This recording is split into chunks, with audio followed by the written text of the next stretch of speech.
Hey, it's GW coming to you live. You're looking at the director's edition of Henry, Portrait of a Serial Killer. This is probably one of the most controversial films you could ever see. It has to do with real-life serial killer Henry Lee Lucas. Michael Rooker plays him in the film. Tom Towles plays his partner in crime, Otis. And Tracy Arnold plays Otis's sister, Becky, who in real life was mentally retarded. This film is disturbing for a couple of reasons. The first one being is that it shows you that serial killers do not have to be, violent all the time. They can hide. And the character of Henry in this does a pretty damn good job, I'm not going to lie. And when provoked, Henry's side comes out. So he almost masks himself to sort of blend in with everybody. And that's the scary thing about this film, is that it portrays serial killers could be anybody, which is very true.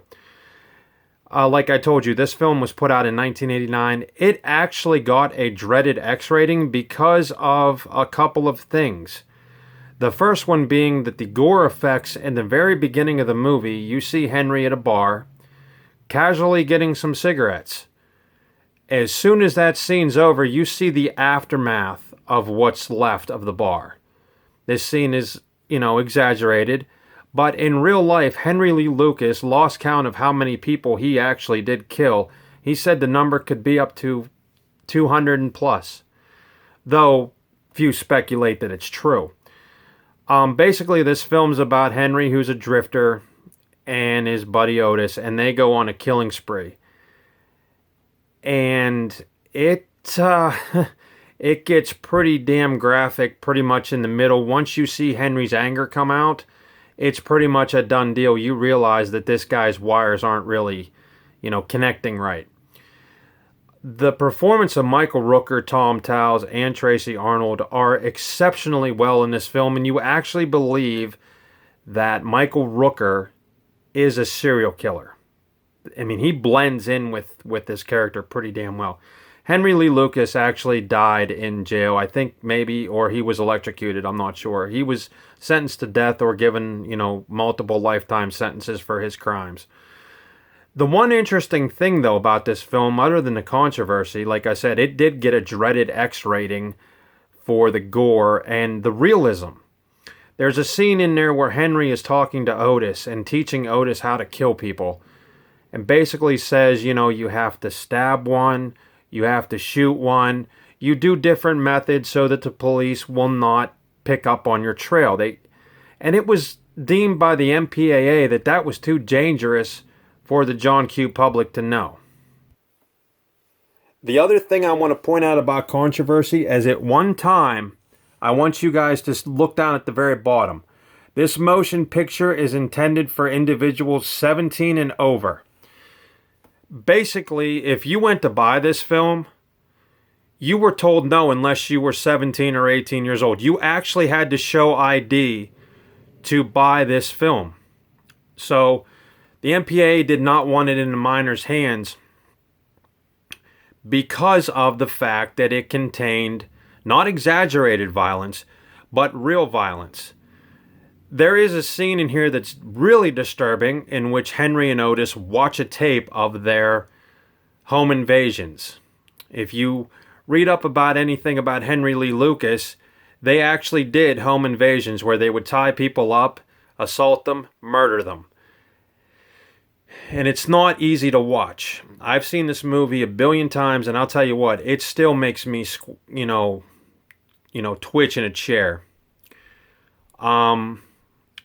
The tipping point of this film is that Becky falls in love with Henry, creating tension between Otis and Henry. Culminates in one of the most graphic endings you will ever see. And this is a horror movie of a new kind because, it's not exaggerated. It's not something pulled out of the realm of fiction. This was actually a real person that did most of these things.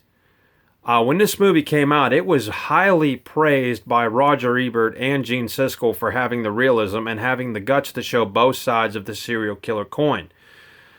Again, you know, it was done in such a way where it was creepy. It does get under your skin, and you actually feel sympathetic to Henry in some capacity. Now, I am not agreeing with this film whatsoever. I don't think murder is a great idea, or a good idea for that matter. Murder should be something that if you do, you're punished. But what I agree with is the fact that the filmmakers, John McNaughton, had enough guts to show Henry being normal and someone you'd never suspect, and he does a hell of a good job at this, and then flipping the coin and showing you what a violent predator Henry could be. It is rumored that before filming this film, Michael Rooker actually had a meeting with the real Henry Lee Lucas. It's all speculation, and nobody has any proof of this. A lot of people have praised this movie. As you can see there, one of the comments Rolling Stone wrote, a film of clutching terror. That's because, again, the realism comes into play, and it was done in such a way where it almost was a perfect mirror image of Henry Lee Lucas. So, the reason that this is up there as a Halloween film is because it's not exaggerated. It does get under your skin. And when this film came out, I remember Fangoria used to write columns about it, praising it. The interesting thing about this is after this had made a ton of controversy in I don't even know if this thing was released in theaters, but it kicked off a litany of serial killer movies. You had Starkweather, they made a movie about Charles Starkweather murdering in the Badlands. You had Ted Bundy, murdering college kids. You had a movie about Edward Kemper. You've had all these serial killer movies because of this one film. The film is 130 minutes, and Michael Rooker is really, frightening in this picture. The New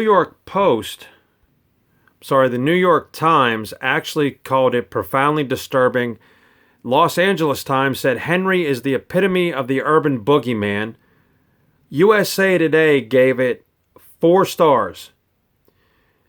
And Gene Siskel and Roger Ebert said an unforgettable portrait of a psychopath or sociopath.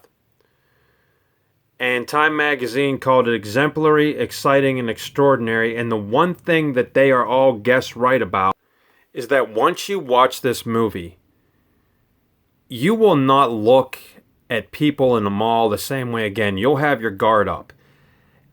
This film, more than any other serial killer movie, I think really puts it out there. And again, I can't stress this enough, that, these people hide their true desires and feelings. Now, I will tell you this. This was the director's edition. This was put out. They also put out a collector's ultimate edition with a second disc featuring interviews, I believe, with the director, John McNaughton. They put out deleted scenes. They also put out trailers. Now, there was a sequel released to this film, although it did not star Michael Rooker or Tom Towles or Tracy Arnold for that matter. It was a direct-to-video train wreck, and it was called Henry, Portrait of a Serial Killer 2, The Mask of Sanity, in which Henry still has his job as a exterminator, and you'll see that in the first film. But it lacked everything that made the first film great. It was direct-to-video trash, and I don't think John McNaughton had a hand in it. If you do see this film, it is unforgettable. It is done really well, and it will creep you out to the point where you are shocked. And if you have any more interest in it, I do suggest you check out Henry. He was a very He was a very charismatic serial killer. He also was able to fool people, including some of the law enforcement, I believe. And like I said, Michael Rooker does slip into his skin very well, and it's pretty damn terrifying to watch this.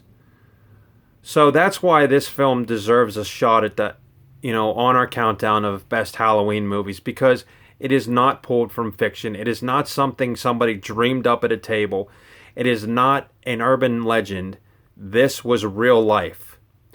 Now, granted, this is based loosely on Henry Lee Lucas's life. However, it is not the definite story.